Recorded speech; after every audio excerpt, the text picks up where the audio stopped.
রব্বানা যালামনা বলেন রব্বানা যালামনা আনফুসানা ওয়া ইল্লাম তাগফির লানা ওয়া তুরহামনা লানাকুনান্না মিনাল খাসিরিন বলে বলে মসজিদে কেঁদেছো, আসরের নামাজ পড়ে কেঁদেছো, যোহরের নামাজ পড়ে কেঁদেছো, মাগরিবের পড়ে কেঁদেছো, এশার নামাজ পড়ে কেঁদেছো। এ বান্দা, নামাজের মুসল্লা যখন বসে যাও, আমি আল্লাহকে তোমরা বারবার বল, আল্লাহ আমার গুনাহ মাফ করে দাও। তারপরও আমি তোমাদের গুনাহ মাফ করে নেই। তারপরও তোমরা নিশি রাত্রে, মানুষ যখন ঘুমে যায়, তোমার বিবি যখন ঘুম যায়, তোমার ছেলে যখন ঘুম যায়, তুমি নিশি রাত্রে ঠান্ডা পানি দিয়ে ওযু বানিয়ে নামাজের মুসল্লায় বসে তুমি আবার যখন ডাক দাও, রব্বুল আলামিন, পৃথিবীর কোনো মানুষ আমার গুনাহ সম্পর্কে জানে না, তুমি আমার গুনাহ সম্পর্কে জানো। আমি এমন গুনাহ করেছি আমার বিবি জানে না, বিবি গুনাহ করেছে আমি জানি না।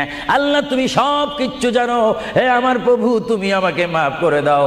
আমার আল্লাহ বলে, তারপরও যদি তোমাদেরকে আমি মাফ না করি, তারপরও বান্দা তোমরা আমার রহমতের দরজা থেকে ফিরে যাইও না।